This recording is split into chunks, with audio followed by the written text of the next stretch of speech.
This week in Post, how curves can help you correct color cast problems.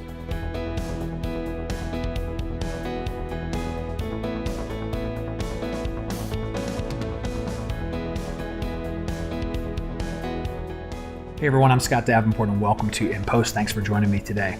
Really quick, if you didn't catch up with my newsletter or follow my blog, I've got a brand new video course out on one photo. It's called Mastering Light and Shadow. So these are all the different techniques I use to craft and shape light, and I do my post-processing.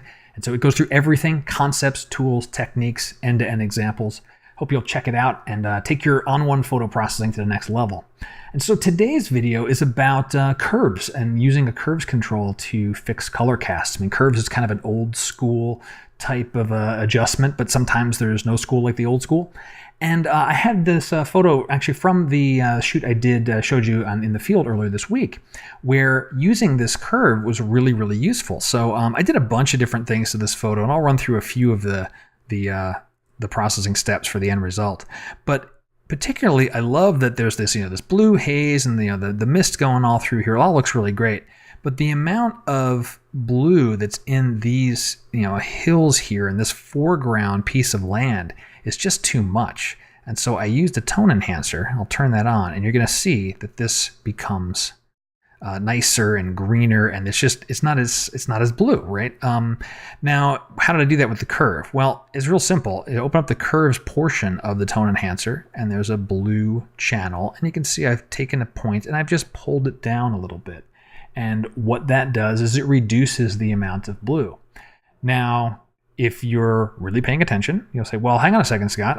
You don't have a mask here, and wouldn't this affect everywhere? Well, normally it would. And this is why I didn't do this type of adjustment in, say, Lightroom. Lightroom doesn't give me the ability to apply a curve and only apply it selectively. You can do it in other tools, Photoshop, On One, Luminar, probably several others, probably Capture One too. But what I used is I actually used the shadows. I applied it to the shadows and raised the range a little bit, because if I turn this off, you take a look at this photo, this is clearly the shadowy area, right? And when I apply it just to the shadows, I have all these sliders. I can do whatever I want with them. I even increase the shadows a little bit, but I'm just applying it to that range, and I didn't have to do any masking. I could have. That would be another way to accomplish this.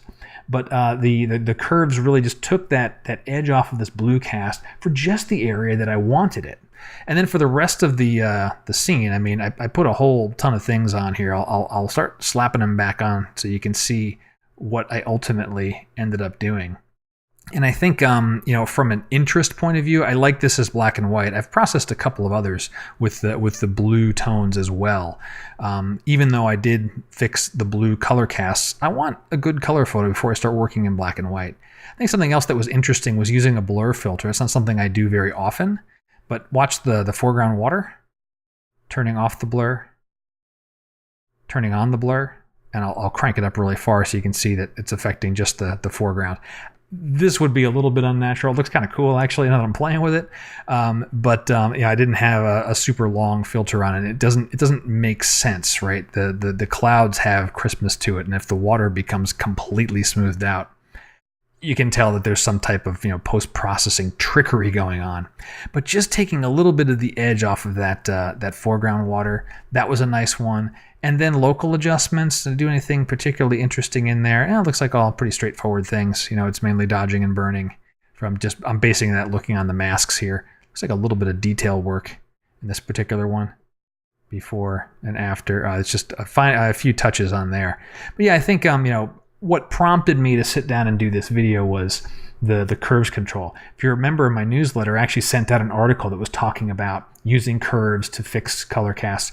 It just last week happened to be a Photoshop article, but the concept applies to anything that you've got a curve with.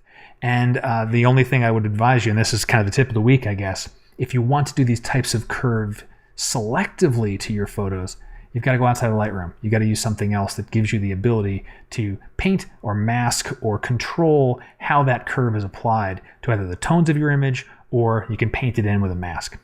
And that's going to do it for this week's In Post. I hope you've enjoyed it. And if you did, let me know somehow. Comments on the video are always appreciated. Social shares as well. You can contact me through my website if you got photo questions. Love to hear what's on your mind photographically. And until next time, my name's Scott Davenport, and happy shooting.